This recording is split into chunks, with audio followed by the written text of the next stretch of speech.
기도하겠습니다.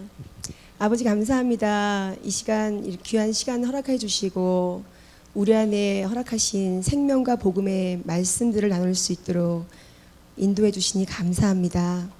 주님 없으면 안 됨을 고백하고 우리 전부가 주님이심을 고백합니다. 들을 수 있는 귀와 깨닫는 마음을 성령 하나님 허락하여 주옵소서. 예수님의 이름으로 기도했습니다. 아멘. 어떤 책이든지 간에 그 책을 쓴 사람이 책을 쓴 의도가 있어요. 그렇죠? 요리에 관련된 책을 쓰고자 한 사람은 그 요리책을 내면서 어떻게 하면 맛있는 음식을 어떤 요리가 배합이 좋은지를 설명하려고 쓰는 거예요. 그렇죠? 어떤 책이든지 책 쓴 이의 의도가 있습니다. 성경도 마찬가지로 하나님이 이 성경을 쓰신 의도가 있어요. 그래서 우리의 마음대로 읽고 해석하는 게 아니라 하나님의 마음, 하나님이 쓰시고자 하시는 그 의도가 무엇인지를 그것을 우리가 물으며 성령 하나님의 깨달음을 통하여서 말씀을 읽어야 될 줄로 믿습니다. 아멘. 성경에 예수님이 성경을 해석하셨어요. 성경 전체를 해석하셨어요. 그게 오늘 우리가 함께 읽은 본문입니다. 누가복음 우리 24장 말씀 잠깐 다시 한번 보겠습니다. 네. 누가복음 24장에 예수님께서 부활하신 이후에 제자들을 찾아오셨어요. 그리고 그 제자들에게 내가 바로 십자가에 죽고 부활한 예수님이며 하나님이심을 보여주셨습니다. 그리고 그들에게 하신 말씀이 뭐냐면은 내가 너희와 함께 있을 때에 너희에게 말한 바 곧 모세의 율법과 선지자의 글과 시편의 나를 가리켜 기록된 모든 것이 이루어져야 하리라 한 말이 이것이라 하시고 라고 말씀하셨어요. 자, 모세의 율법은 뭐냐면요, 창출, 레민신, 모세오경입니다. 그렇죠? 그 다음에 선지자는 뭐냐면은 다니엘, 호세아, 요엘, 아모스, 오바다, 요나, 미가, 나음, 하박국, 스가냐, 학개, 스갈, 말라기. 그렇죠? 또 이사야, 예레미야, 또 에스겔, 이게 선지자들이 쓴 선지서예요. 그렇죠? 그 다음에 시편은 시가서입니다. 욥기 시편, 잠언전도, 아가서. 그렇다면은 구약에 있는 우리가 구약 구조를 배워보면은 모세오경과 시가서와 그리고 예언서, 역사서는 이스라엘 역사를 흘러가는 것들을 기록한 거니까 결국 구약을 통틀어서 예수님이 뭐라고 하시느냐면은 구약은 다 나에 대하여 기록한 거야. 아멘. 하나님이 지금 성경을 기록하실 때에 기록하시는 의도가 있었어요. 구약 성경을 기록하실 때에 하나님은 바로 메시아 구원자 예수에 대하여 말씀하고 싶었던 거예요. 그래서 그 예수 그리스도를 구약 성경에 이렇게 예수가 올 것이라는 것을 끊임없이 말씀하시고 복음을 설명한 것이 바로 구약 성경입니다. 할렐루야. 아멘. 그렇게 주님이 구약을 이루셨어요. 그리고 창세기 3장 15절에 여인의 후손이 뱀의 머리를 상하게 할 그런 하나님이 인간으로 오시겠다고 하신 그 하나님의 약속이 신약 성경에 이루어졌어요. 그게 뭔지요? 마태, 마가, 누가, 요한복음, 복음서입니다. 그리고 이 복음이 완성되어서 이제 보내시기로 약속했던 그 메시아가 이렇게 왔네요. 그 오신 분이 승천하시고 성령 하나님을 우리에게 보내주셔서 우리가 교회가 되었습니다. 할렐루야. 주님이 첫 번째 부활하시고 두 번째 부활의 열매로 우리는 일어난 것입니다. 그리고 이 교회가 어떻게 진행되었는지를 설명하는 게 사도행전이에요. 그리고 그 교회들이 복음에 대하여 정확하게 알아야 되기 때문에 그 교회들에게 쓴 편지가 서신서들입니다. 그리고 요한계시록은 예수님의 신부인 우리 교회의 우리가 결국에 어떻게 될 것인지, 우리 교회는 신랑이신 예수님을 이제 기다리고 있다가 그 내 신랑이 오시면 그분과 혼인잔치를 하고 주님 나라에서 영원히 함께 사는 것이 우리의 삶인 것을 주님이 증거하시는 겁니다. 이게 바로 성경 전체의 스토리며 내용이에요. 성경은 결코 어떤 한 인물의 위인전이 아닙니다. 성경은 오직 복음이신 예수 그리스도 그 주님을 증언하는 책입니다. 그것을 알게 하기 위하여 그것을 어떤 모양으로 설명해야 알아들을까라고 하셔서 수많은 인물들을 하나님이 선택하셔가지고 그들의 인생 가운데 복음을 설명하시고 그 안에 하나님이 누구이신지를 드러내시는 것이 성경인 줄 믿습니다. 아멘. 아멘. 오늘 제가 성경에서 가장 유명한 3명의 인물들을 이렇게 호출할 겁니다. 등장시킬 거예요. 그리고 그 인물들의 인생 가운데 하나님은 어떤 일을 하셨고 거기에 어떤 복음을 설명하고 계신지를 우리가 함께 나눠볼 것입니다. 그래서 우리는 성경을 볼 때에 아브라함을 보는 것이 아니고 다윗을 보는 것이 아니고 그리고 솔로몬을 보는 것이 아니라 그들 가운데 역사하시는 하나님을 볼 수 있어야 합니다. 아멘. 또한 우리의 인생 가운데도 우리의 인생을 노래하는 것이 아니고 내 생각과 내 느낌과 내 감정을 말하는 것이 아니라 내 안에 계신 그 주님을 노래하고 그 주님을 증언하고 누군가가 나를 봤을 때 내 인생 가운데 주님이 보여주는 그 인생을 살아야 될 줄로 믿습니다. 왜냐하면 그 주님이 우리의 인생의 주인이시기 때문이에요. 제가 주인이 아니기 때문에. 그래서 오늘 말씀을 함께 우리가 아주 유명한 여러분 다 아시는 3명의 등장인물을 호출할 것입니다. 그들의 인생을 통하여 우리가 하나님이 어떻게 역사하셨는지 우리가 보기를 원합니다. 제일 먼저는 아브라함입니다. 우리는 모두가 다 아브라함을 잘 알고 있어요. 믿음의 조상. 교회를 다니지 않아도 믿음의 조상 아브라함은 이런 노래까지 불러가면서 아브라함이 유명합니다. 그런데 하나님은 아브라함에게 찾아오셨어요. 그리고 창세기 12장 1절을 보면은 하나님이 약속하십니다. 그래서 약속을 보니까 여호와께서 아브라함에게 이르시되 너는 너의 고향 친척과 아비 집을 떠나 내가 내게 보여줄 땅으로 가라. 그리하면 내가 큰 민족을 이룰 것이고 너의 자손이 하늘의 뭇별보다 땅의 모래보다 많아질 것이다. 그리고 너는 복의 근원이 될 것이다. 이렇게 하나님이 언약하시고 약속하셨어요. 그래서 아브라함이 약속을 두고 갔죠. 그렇죠? 가나안 땅 들어갔습니다. 그런데 기근이 일어났어요. 먹고 살 게 없어요. 그러니까 아브라함의 행동을 취한 것은 무엇이었냐면은 그곳을 떠나가지고 애굽 땅으로 내려갑니다. 그리고 애굽 땅을 내려가려고 보니까 걱정이 되는 거예요. 내 아내가 너무 아리따고 젊고 예쁘니까 혹시 내 아내를 데려가기 위해 나를 죽이면 어떡하지? 갑자기 훅 하고 두려운 마음이 생겼어요. 그랬을 때에 아브라함은 자신이 살아남을 방법을 생각합니다. 그리고는 그 아내에게 당신은 내 누이라고 해. 나는 너의 오빠야. 우린 부부가 아니야. 약속을 합니다. 그리고는 떠나요. 드디어 걱정했던 그 일이 애굽 땅에서 벌어지게 되고 아내는 그 애굽의 바로에게 아내로 들여보내고 이 남편인 아브라함은 소, 양, 나귀들을 잔뜩 보물을 안고 대가지불을 받아가지고 집으로 돌아갔습니다. 그런데 저는 성경을 읽으면서 가장 이해가 안 했던 말씀이 그 다음 절의 내용이었어요. 이전에 그게 해결이 안 됐을 때는 뭐라고 성경이 나왔냐면은 여호와께서 아브라함의 아내의 일로 바로의 가정에 재앙을 내리셨다는 거예요.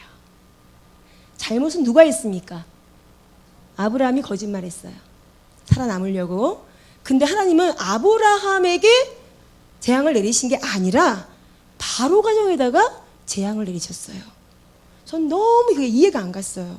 하나님, 잘못은 아브라함이 했잖아요. 부인 아니라고 했잖아요. 동생이라고 했잖아요. 그랬으니까 바로가 그 여인을 자기 아내로 취한 건데 하나님은 왜 이 바로 가정에다가 재앙을 내리셨습니까? 그런데 성경을 자세히 살펴보니까 하나님은 하나님의 약속을 신실하게 지키셨어요. 아멘. 너를 해하는 자에게 내가 저주할 것이고 너를 복주는 자에게 내가 복을 줄 것이다. 이게 하나님이 아브라함에 주신 약속이었어요. 아브라함의 꼬라지가 어떻든지 뭘 어떻게 했든지 하나님은 신실하게 당신의 약속을 지키시는 하나님이셨어요. 그래서 바로의 가정 가운데 재앙이 일어난 거예요. 그리고 난 다음에 이 바로가 뭐라고 하냐면은 이제 그 이야기가 다 알게 되어서 아브라함의 아내인 것을 알게 되고 아브라함을 호출합니다. 네 아내 여기 있으니 데려가라. 그리고 너에게 준 소, 양, 낙이 다 가져가라. 왜 그랬을까요? 그에게 복을 주면 내가 복을 받는 것을 믿습니다. 아멘. 오히려 바로 왕이 믿었어요. 아브라함은 믿지 않았습니다. 하나님의 언약의 약속을 믿었으면 여보 걱정하지 마. 나를 저주하며 나한테 어렵게 하면은 그 사람이 어려움을 당할 거야. 나를 복을 주면 그 사람이 복을 받을 거야. 걱정하지 마. 하나님 약속이 있잖아. 이러고 갔었어야 됐어요. 아브라함은 하나님의 언약의 약속을 믿었습니까? 믿지 않았습니까? 믿지 않았어요. 우리는 조금 더 정확하게 이 말씀을 정리해 볼 필요가 있습니다. 그리고 이 아브라함이 그 일을 행하고 이제 돌아와가지고 이제 그의 삶을 살아갑니다. 성경에는요, 12장, 13장, 14장, 15장 아브라함의 인생에 대해 이야기하고 있어요. 그 내용 안에서 우리는 분명하게 이스마엘을 낳는 사건도 그 말씀에 다 기록되어 있습니다. 창세기 17장 1절 말씀 보겠습니다. 아브라함이 99세 때에 여호와께서 아브라함에게 나타나서 그에게 이르시되 나는 전능하신 하나님이라 너는 내 앞에서 행하여 완전하라. 아멘. 자, 하나님께서 지금 17장 1절에 아브라함이 99세의 때에 찾아오세요. 그런데 17장 전에 16장이 나오는데요. 그 16장은 무슨 내용이냐면은 하갈을 통하여 이스마엘이라는 아들을 낳아요.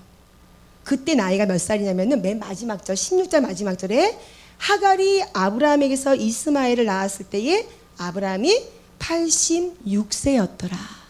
자, 86세에 이스마엘을 낳고 아무런 얘기가 없어요. 성경에. 몇 년이 흘렀습니까? 99세면은 13년이 흘렀어요. 아무런 기록이 없어요. 하나님은 아브라함의 위인전을 쓰시고자 아브라함을 기록한 것이 아닙니다. 아브라함 인생에 어떤 사건들을 통해 우리에게 뭔가 하시고자 하시는 말씀이 있는 겁니다. 자, 16년이라는 시간이 지났어요. 그렇죠? 13년이라는 시간이 지났어요. 하나님이 99세에 아브라함을 찾아오세요. 그리고는 하나님이 뭐라고 하면은 네 이름을 고쳐줄 거야. 아브라함에서 아브라함으로 고친다고 했습니다. 그리고 하나님 뭐라고 하시냐면은 할례를 해라. 그래서 그 하나님의 명령 가운데 17장의 내용입니다. 할례를 합니다. 그리고 11절 같이 보겠어요. 11절, 17장 11절. 너희는 포피를 베어라. 이것이 나와 너희 사이의 언약의 표징이니라. 아멘. 자, 할례가 뭐라고요? 언약. 하나님의 약속. 나는 반드시 이 약속을 지킬 거야 라고 하는 언약의 표징으로 할례를 행하게 합니다. 그냥 하는 게 아니에요. 다 이유가 있어요.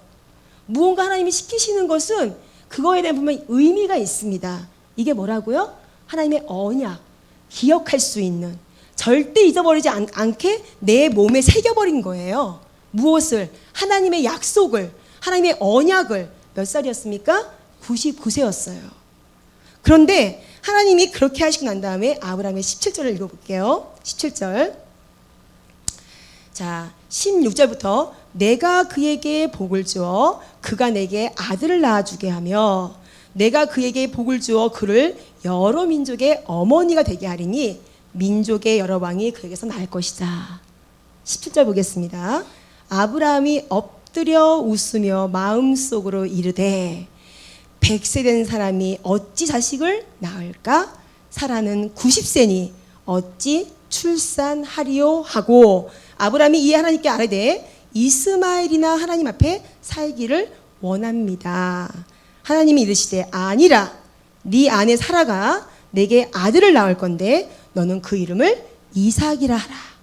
내가 그와 내 언약을 세우리니 그의 후손에게 영원한 언약이 되리라. 아멘. 아멘.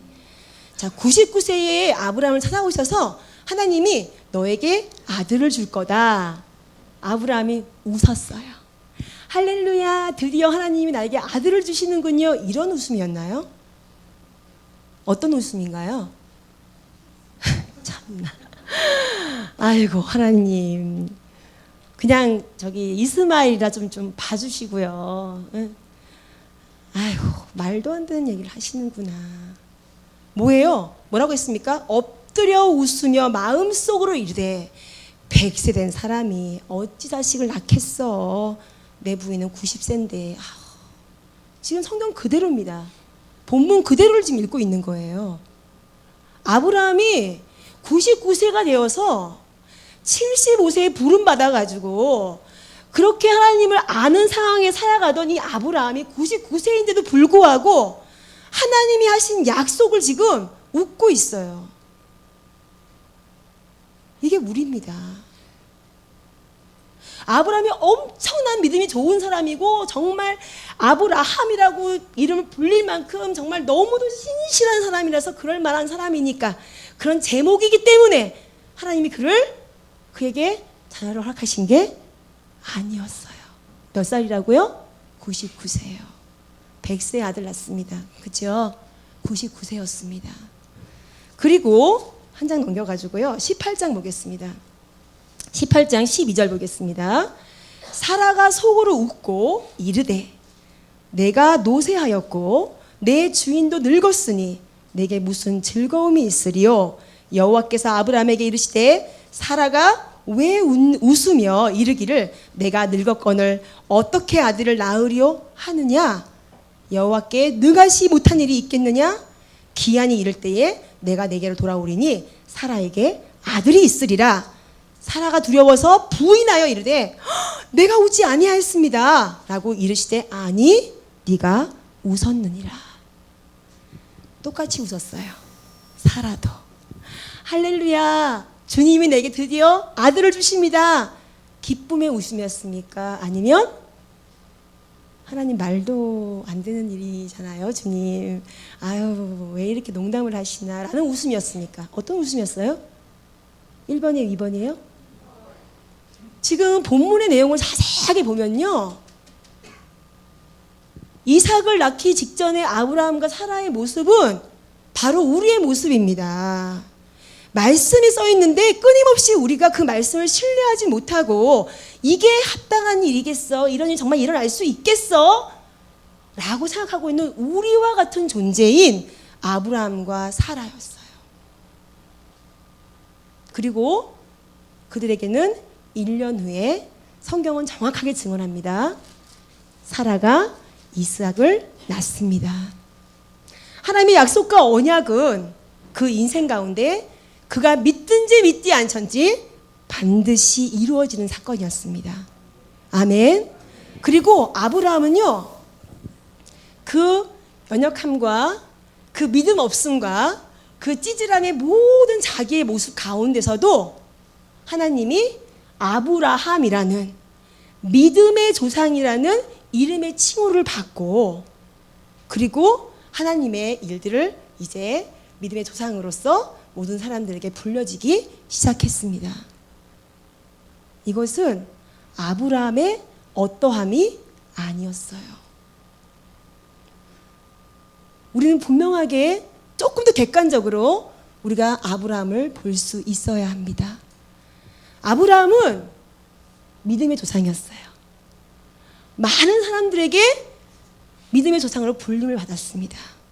그런데 그는 자기 스스로가 믿음의 조상이 아니라는 것을 인식할 수밖에 없는 이름이 있었어요. 많은 사람들은 아브라함, 믿음의 조상, 아브라함 뽀다고 나는 아브라함에게 아브라함은 날마다 불러야 될 이름이 있었습니다. 그게 뭐였어요? 자기의 아들이 이삭이었어요. 이삭의 뜻이 무엇입니까? 웃음이에요. 이 웃음은 할렐루야!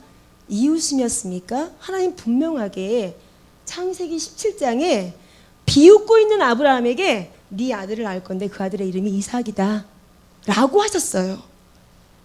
그 이삭의 이름은 끊임없이 아브라함에게 하나님의 말씀을, 그 언약을 믿지 않고 끝까지 자기 방법으로 살아남으려고 하고 자기 방법으로 자식을 낳고 내 생각과 내 뜻대로 살려고 몸부림치고 있는 나에게 하나님의 언약이 덮어지게 된 이 하나님의 은혜를 기억할 수 있는 이름이었습니다.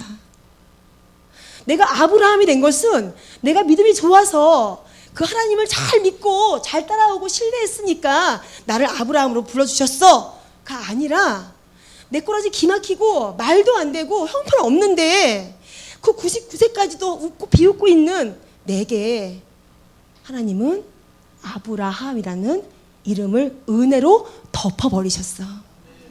이게 바로 하나님이 아브라함 인생 가운데 우리의 구원을 설명하고 계시는 모습인 줄 믿습니다. 우리가 아직 죄인 되었을 때에, 우리가 아직 연약할 때에, 우리가 하나님과 원수되었던 그때에 하나님은 우리에게 이미 약속하셨어요. 너를 건질 메시아 구원자 보내마. 하나님의 언약이 떨어졌단 말이에요. 그 언약은 우리의 컨디션과 상관없이 신실하게 성경의 구약 성경에 증언하시는 대로 그분의 계획과 그분의 뜻 안에서 이 땅에 이루어졌습니다.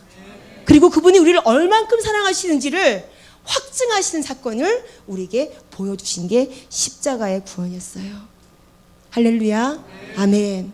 하나님은 아브라함을 통하여서 그 믿음 없는 아브라함, 그 자기 방법을 끊임없이 내 생각과 내 기준을 붙들고 앉아있는 소망 없는 이 아브라함을 하나님의 은혜로 언약을 성취하시며 덮어버리시고 그리고 구원하셔서 그를 믿음의 조상, 모든 믿는 자들의 표상, 표징, 우리를 바라볼 수 있도록 주님은 성경에 기록하신 줄 믿습니다.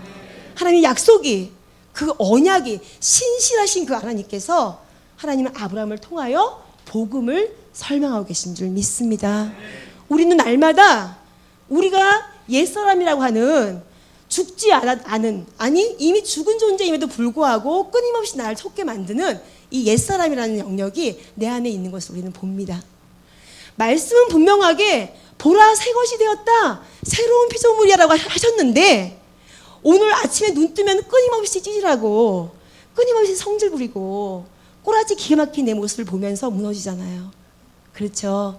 주님은 우리에게 무너지라고 그 옛사람을 보여주시는 게 아니고 끊임없이 내 자리가 무엇이었는지, 내가 구원받기 전에 내 꼬라지가 무엇인지를 보여주시면서 대가 지불하고 살려내신 구원의 은혜를 누리라고 주신 하나님의 은혜의 통로인 줄 믿습니다.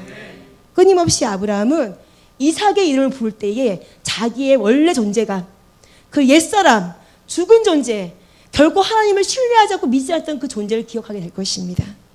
그런 나를 사랑하시다니, 그런 나를 버리지 않다니, 그런 나를 포기하지 않으시다니, 결국 아브라함으로 이렇게 하나님께서 나를 만들어 주시다니, 주님, 난 주님 없으면 안 됩니다.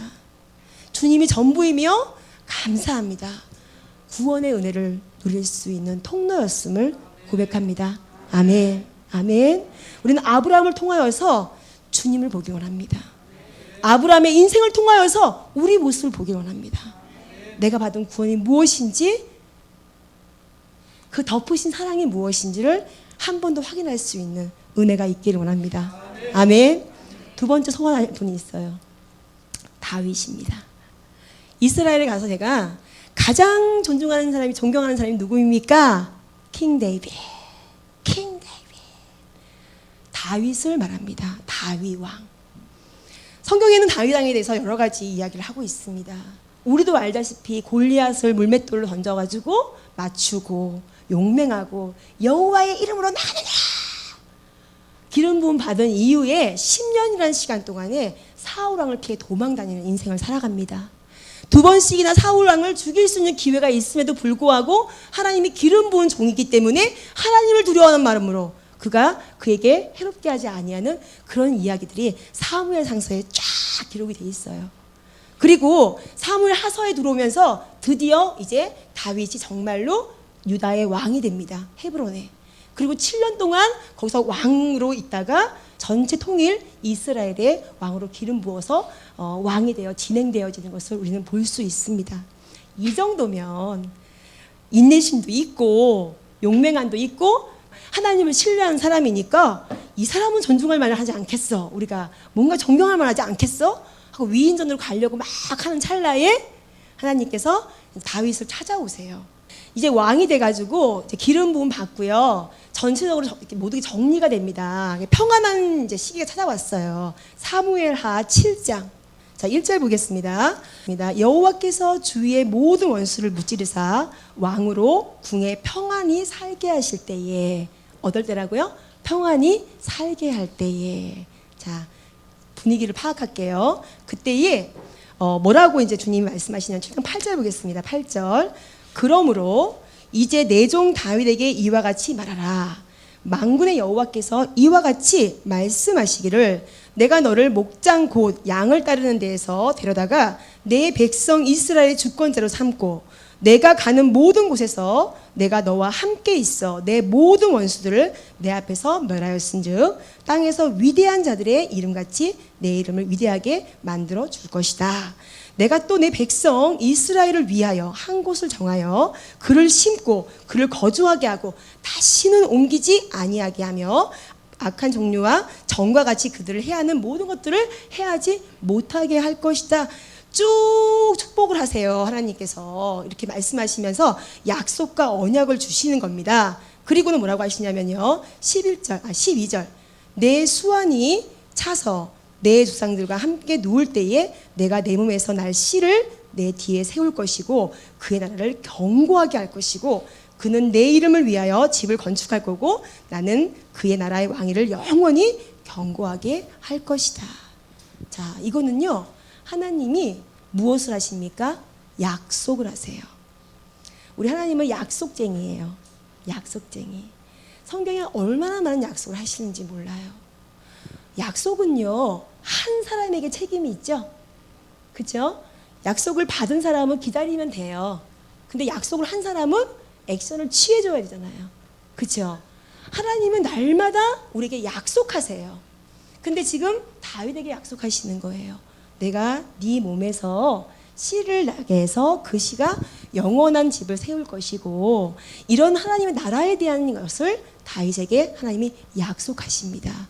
짜잔. 그리고 난 다음에 성경이 조금 진행되면서 우리가 알고 있는 다윗 왕이 12장에 밧세바를 취하는 사건이 일어납니다. 그리고 이 밧세바를 취함으로 인해서 그 밧세바가 남의 아내 우리아의 아내였잖아요. 그 아내를 취하여 그 여인이 임신을 하게 되고, 그것을 무마시키기 위해서 그 남편을 불러다가 어떻게 이제 해보려고 했는데 안 돼서 그를 죽이는 상황까지 가게 됩니다. 십계명의 중에서 살인하지 말라, 도둑질하지 말라, 그렇죠? 거짓말하지 마, 거짓 증거하지 말라. 또 뭐예요? 탐내지 말라. 또 뭐가 있습니까? 간음하지 말라. 5개를 한꺼번에 다 범해버리는 사건이 일어납니다. 남의 아내를 탐했습니다. 그 아내를 데리고 왔죠? 도둑질했어요. 그렇죠? 그리고 거짓을 했습니다. 거짓말로 우리아를 죽였죠? 또 뭐 있으면 간음했습니다. 그렇죠? 이렇게 하나님이 우리에게 탐내지 말라, 거짓 증거하지 말라, 살인하지 말라, 간음하지 말라, 이 하나님이 허락하신 5개의 십계명을 한꺼번에 다 완전히 무너지게 된 사건이 지금 다윗의 인생 가운데 12장에 정확하게 기록이 되어 있어요. 이것은 지금까지 다윗의 모든 것들을 돌아봤을 때에 너무도 기가 막히고 말도 안 되는 이야기였어요. 이 사건은요, 다윗의 인생에서요, 진짜 복음 앞에 서보는 사건이었습니다. 지금까지는 뭔가 잘해왔잖아요. 인내하고 참고 하나님 붙잡고 열심히 해보려고 몸부림치고 애써가지고 나는 그래도 괜찮은 것 같아 라고 했던 이 다윗의 인생 속에 인간관계에서 절대 하지 말라고 했던 하나님이 말씀하신 십계명에 반이 완전히 엎어져서 그 말씀을 다 무너지게 만드는, 내 안에 얼마나 선함이 없음을, 내 안에 얼마나 더럽고 추하고 악한 존재임을 깨닫게 되어지는 사건이 밧세바의 사건이었어요. 그는 시편에서 몸부림을 칩니다. 주여 제발 성령을 내게서 거두지 마십시오. 우슬초로 나를 씻어주십시오. 나를 정결케 해주십시오. 다윗은 그 사건을 통해 자기가 누구인지를 정확하게 알았어요. 나는 죄인이구나. 나는 소망 없는 존재구나. 나는 정말 아무것도 아니구나. 내가 한 모든 의는, 정말 내가 했던 모든 의는 그게 바로 의가 아니었구나. 나의 진짜 실체는 간음하고 살인하고 거짓말하고 탐내고 잡아가는 모든 것들을 내가 내 거로 만들고 싶어하는 이런 내 안에 이런 무서운 것들이 있었다니 다 들춰지는 사건이었어요. 오직 하나님의 은혜만을 구할 수밖에 없는, 주님의 용서만을 구할 수밖에 없는 그런 존재인 우리라는 존재, 모든 사람이 죄를 범하였음에 하나님의 영광에 이르지 못하였고 의인은 없나니 한 명도 없는 우리, 그 말씀의 본질을 설명해주고 있는 내용이 다윗의 바세바 사건이었어요. 그는 하나님의 긍휼을 구할 수밖에 없었습니다. 그런 다윗에게 하나님이 나단 선지자를 보냅니다. 찾아볼게요. 사무엘하 12장 말씀.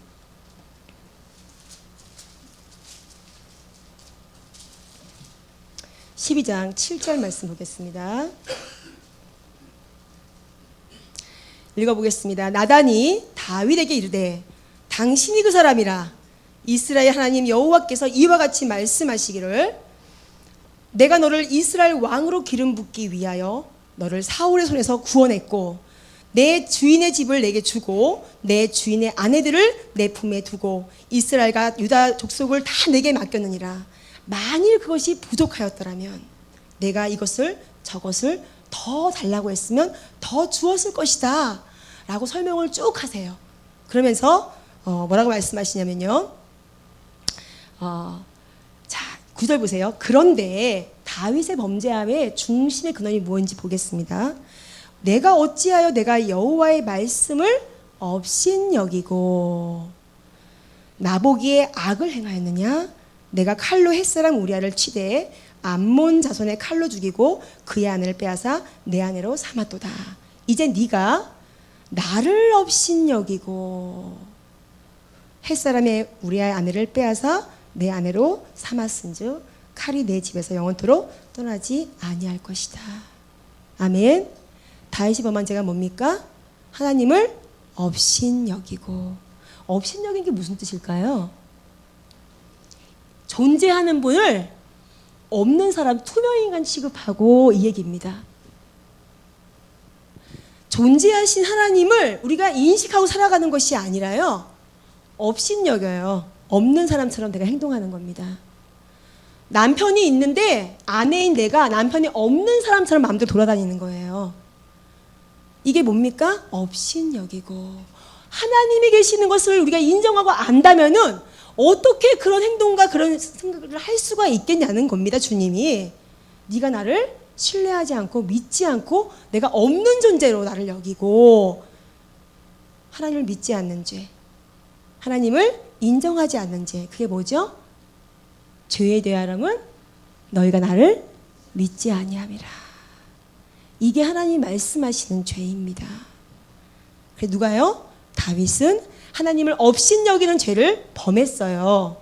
그런데 이 죄 앞에서 하나님이 나단을 통해서 뭐라고 말씀하시는지 보겠습니다. 자, 그런데 12절 보겠어요. 너는 은밀히 행하였으나 나는 온 이스라엘 앞에서 백주의 이 일을 행하리라 하셨나니. 13절 다윗이 나단에게 이르되 내가 여호와께 범죄하였노라. 뭐 했습니까? 고백했어요. 주님, 제가 죄인입니다. 주님, 제가 그 죄를 지은 자가 맞습니다. 이게 뭡니까? 우리가 주님께 시인하는 거잖아요. 내가 죄인임을 시인했습니다. 그리고 나서 나단이 다윗에게 말하되 여호와께서도 당신의 죄를 사하셨나니 당신이 죽지 아니하려니와 이 일로 말미암아 여호와의 원수가 크게 비방할 거리를 얻게 하셨으니 당신이 낳은 아이가 반드시 죽으리라 하고. 아멘. 저 보세요. 이제 다윗이 범죄했습니다. 죄는 심판받아 죽어야 되는 겁니다. 그렇죠. 근데 하나님이 다윗에게 하신 약속이 있었어요. 약속은 내가 너를 통하여서 영원한 나라 예수 그리스도 메시아 그 씨를 이렇게 주시겠다고 하신 약속이기 때문에 그 약속이 지켜지기 위해서는 다윗은 죽으면 안 되는 거죠. 그래서 다윗이 죽지 않는다라고 너를 하나님이 용서하신다고 했어요. 그런데 이 용서는요, 그냥 용서가 안 되는 거예요. 왜냐하면 이게 공평하지가 않잖아요. 죄가 있으면 죄에 대하여 분명한 대가지불이 필요한데 대가지불 하지 않은 용서가 어디 있습니까? 그러면 대가지불 다른 사람들은 저기 이의 있습니다. 아니 하나님은 얘만 봐주시는 거예요 라고 할 수 있잖아요. 그렇죠? 성경에 뭐냐면 원수가 하나님께 비방한다는 거예요. 사단이가 하나님께 항소한다는 거예요. 말이 됩니까? 이 죄가 분명한 죄의 대가지불이 있어야 합니다.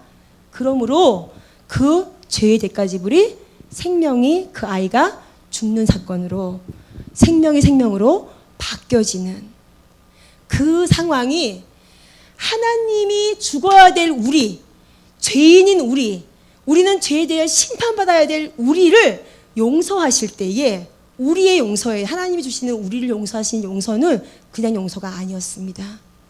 하나님이신 그분이 대가를 지불하신 우리를 살리시는 용서임을 믿습니다. 생명이 생명으로 바뀌어지는 그 용서가 바로 우리의 구원이 다윗의 인생 가운데 보여진 줄 믿습니다. 아멘. 하나님은요, 그냥 용서할게, 그 용서해 이러시지 않았어요. 우리를 구원하신 용서 앞에는요, 분명한 그 용서에 대한 대가 지불이, 그 용서에 대한 그 죄에 대한 대가가 치러지고 난 다음에 우리가 건져진 거예요. 지금 우리 감옥에 가서 예를 들어 제가 저 감옥에 들어가 있으면 우리 집사님들이 돈을 모아서 보석금을 가지고 오시면 제가 풀려나잖아요. 그렇죠? 보석금이 들어와야 되는데 그 보석금 뭐예요? 제 재가와 동등한 가격이어야 합니다. 우리의 죄는요, 우리가 해결할 수 있는 게 아니에요. 하나님이신 분이 와서 죽어 그 대가가 지불돼야지만이 풀려날 수 있는 그런 죄였습니다. 이것을 성경은 우리에게 설명하고 복음을 말하고 있음을 믿습니다. 아멘.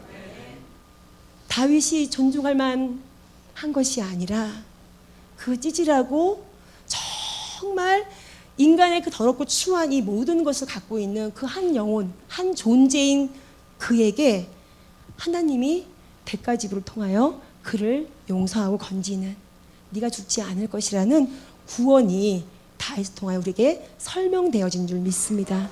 아멘. 하나님이 오셔야 돼요. 다른 방법이 없습니다.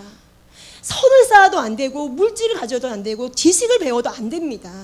우리는 절대 어떤 방법으로도 우리의 죄가를 해결해 볼 수 있는 길이 없어요. 하나님이 오셔서 이 땅에 하나님이 죽어야 그 피로 우리가 대가 지불되어 살아날 수 있음을 우리는 믿습니다. 용서는 그냥 용서가 아니었습니다.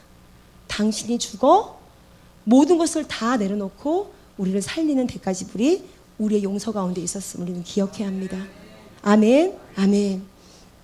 자, 마지막입니다. 네, 제가 1시간만 하려고 했는데 이제 시간이 아직 되네요. 솔로몬이에요. 솔로몬은 하나님 앞에 지혜를 구했어요. 그리고 정말로 정치를 잘하고 하나님 맡기신 백성들을 잘 섬기기 위하여 하나님께 지혜를 구했던 왕이었으며 성전 건축을 하나님께 올려드렸던 왕이었습니다. 그렇죠? 네. 그런데 우리가 이 솔로몬 말씀을 함께 나누기 직전에요, 신명기 17장 말씀을 한번 봐야 합니다. 신명기 17장 14절. 신명기서는요, 모세가 기록한 거고요.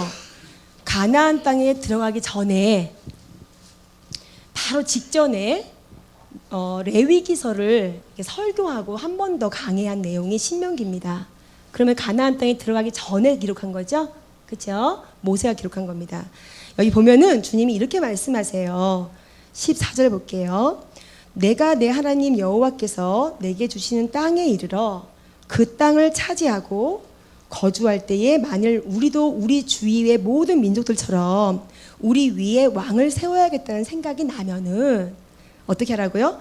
반드시 내 하나님 여호와께서 택하신 자를 내 위에 왕으로 세울 것이고, 내 위에 왕을 세우려면 네 형제 중에서 한 사람을 할 것이고, 내 형제 아닌 타국의 그런 사람들을 내 위에 세우지 말 것이다. 자, 16절 잘 보세요.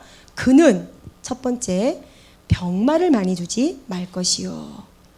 병마를 많이 얻으려고 그 백성을 애굽으로 돌아가게 하지 말 것이니 이는 여호와께서 너희에게 이르시기를 너희가 이후에는 그 길로 다시 돌아가지 말 것이라 하셨습니다. 두 번째, 그에게 아내를 많이 두어 그의 마음이 미혹되지 말게 할 것이며, 세 번째, 자기를 위하여 은금을 많이 쌓지 말 것이라. 그가 왕위에 오르거든 해야 될 게 있는데 율법서의 등사본을 레위 사람 제사장 앞에서 책에 기록해서 평생에 자기 옆에 두고 읽어 그의 하나님 여호와 경외하기를 배우며 이 율법의 모든 말과 규례를 지켜 행할 것이라. 그리하면 그의 마음이 교만하여져서 그의 형제 위에 교만하지 아니하고 이 명령에서 떠나 좌로나 우로나 치우치지 아니하리니 이스라엘 중에서 그와 그의 자손의 왕위가 있는 날이 장구 길 것이다. 아멘, 아멘. 이게 신명기에서 왕을 세울 때에 해야 될 조건이었어요. 첫 번째, 병마를 많이 주지 말 것이다. 두 번째, 아내를 많이 두면 안 된다. 그 왕은. 세 번째, 자기를 위하여 은금을 쌓지 말아야 된다. 이게 하지 말아야 될 거였어요. 왕이 해야 될 게 하나 있었어요. 하나님의 율법을 복사하고 등사본 해가지고 옆에 평생 끼고 말씀 묵상하고 읽고 그렇게 하면서 그 형제를 무시하거나 아니면은 국민들을 막 찍어 눌러가지고 내가 왕이다 이게 아니라 교만하지 않도록 하면은 그의 그 정치가 길어질 것이다라는 하나님의 약속이었어요. 그렇죠? 지금 다 우리가 확인했습니다. 왜 병마를 두지 말라고 했을까요? 병마는 왕에게는 힘이죠. 그렇죠? 우리나라를 지켜줄 만한 파워예요. 그런데 하나님의 나라 이스라엘 백성은요, 병마가 지켜준 나라가 아닙니다. 하나님이 지키시는 나라입니다. 아멘. 하나님의 통치와 다스림과 그 주권이 통치되는 나라입니다. 그래서 병마가 우리를 지켜주는 게 아니기 때문에 그 주님을 바라볼 수 있는 통로가 병마가 없어야 되는 거예요. 두 번째, 부인을 많이 두면 안 돼요.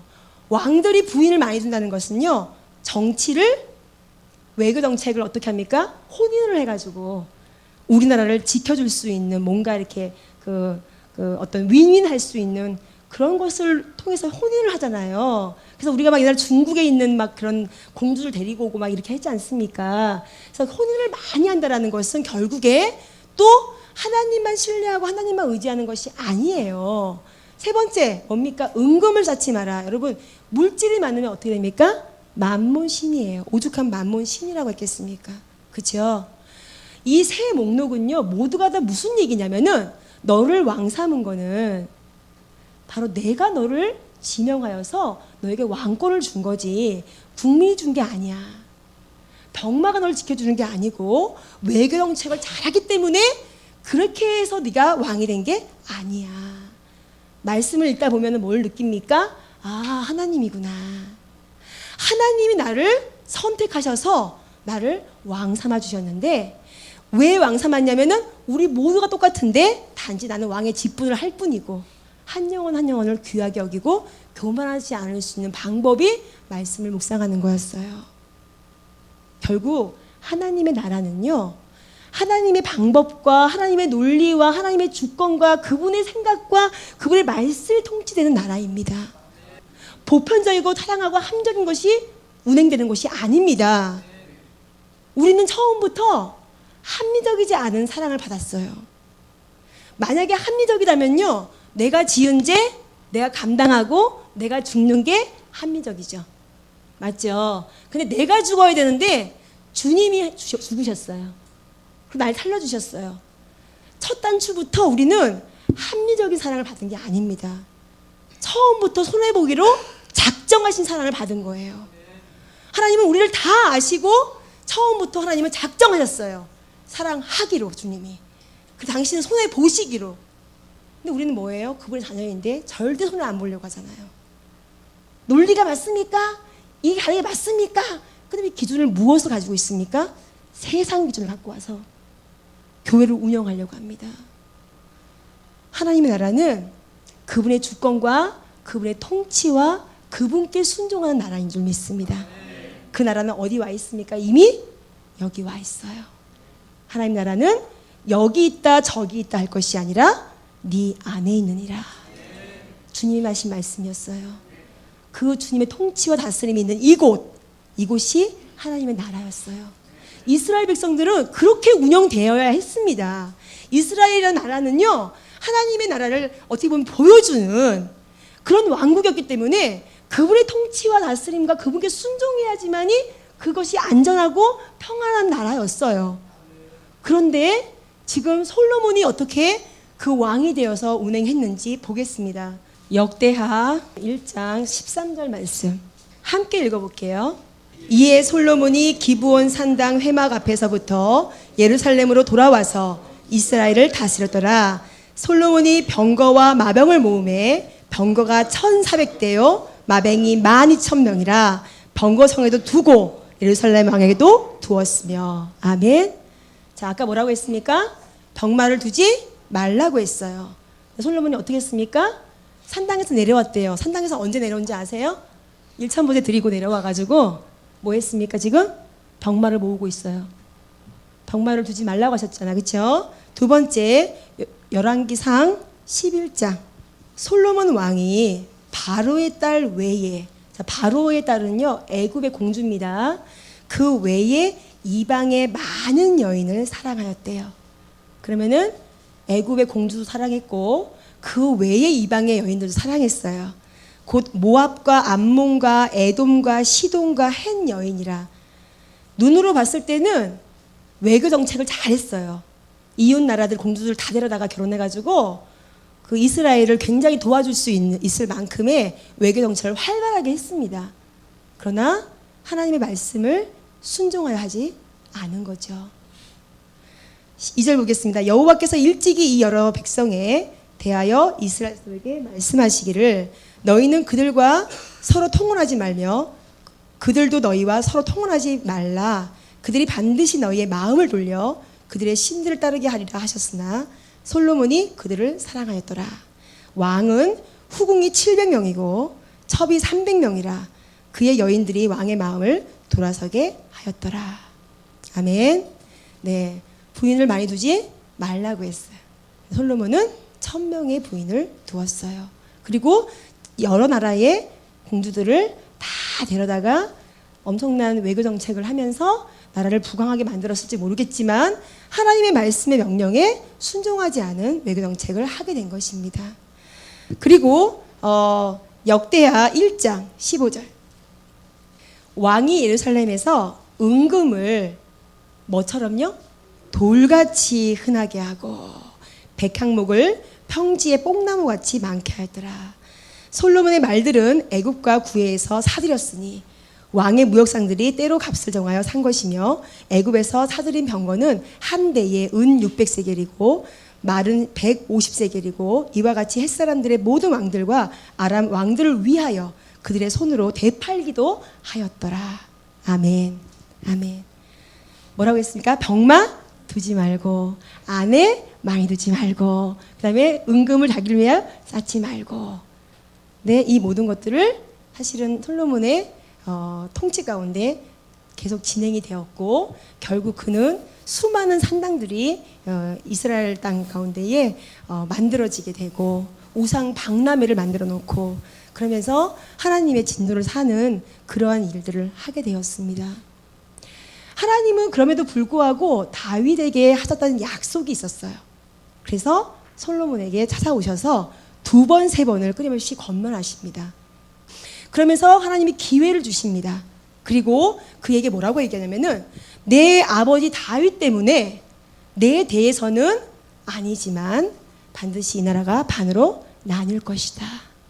이렇게 주님이 말씀하시고 그 말씀대로 그대로 진행되어지는 것이 열왕기 상하서를 보면은 우리는 알고 있습니다. 북이스라엘 남유다, 북이스라엘 아수르에 망하고 남유다는 바벨론에게 망하는 이러한 일들이 성경에 보면은 기록되어져 있습니다. 의인은 없나니 한 사람도 없다는 말씀이 진리였어요. 지금 이 세 사람의 인물들 외에도 더 많은 것들을 저는 들이댈 수 있습니다. 왜? 성경은 우리에게 한 가지만을 말하고 있어요. 인간은 철저하게 죄인이고 구원자 메시아 예수 그리스도 없이는 소망이 눈꽃만큼도 없는 존재이기 때문에 하나님이 이들을 건지기 위하여 메시아 구원자를 보내시기로 약속하시고 그 일을 진행하시고 성취하셨다. 아멘. 이것이 성경이 말하고 있는 진리이며 메시지입니다. 우리가 하나만 더 찾아보고요. 하나님은 그런데 우리에게 왜 우리를 그럼 이렇게 찌질하고 이렇게 부족하고 잿덩어리인 우리를 구원하셨을까요? 왜 건지셨을까요? 그 말씀이 예수님의 예화에 나와 있어요. 찾아볼게요. 마태복음 18장.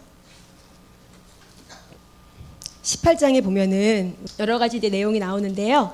우리 23절에는 용서에 대하여 예수님이 비유하시거든요. 그걸 한번 잠깐 살펴보겠습니다. 우리 23절 보겠어요. 자, 그러므로 천국은 종들과 결산하러 하던 어떤 임금과 같으니 결산할 때에 10,000달란트 빚진 자 하나를 데려왔습니다. 그리고 사실 그 사람이 원래는 갚을 것이 없대요. 25절에 보니까 갚을 것이 없는지라. 이게 원래 그 사람의 꼬라지고 상태입니다. 그런데 주인이 명하여 뭐라고 말하냐면은 그 몸과 아내와 자식들과 모든 소유를 다 팔아 갚게 하라 하고 명령합니다. 자, 그럴 때에 종이 뭐라고 하는지 보세요. 그 종이 엎드려 절하며 이르되 내게 참으소서 다 갚으리라 하거늘. 자, 이게 우리입니다. 지금 우리는 갚을 게 없는 자예요.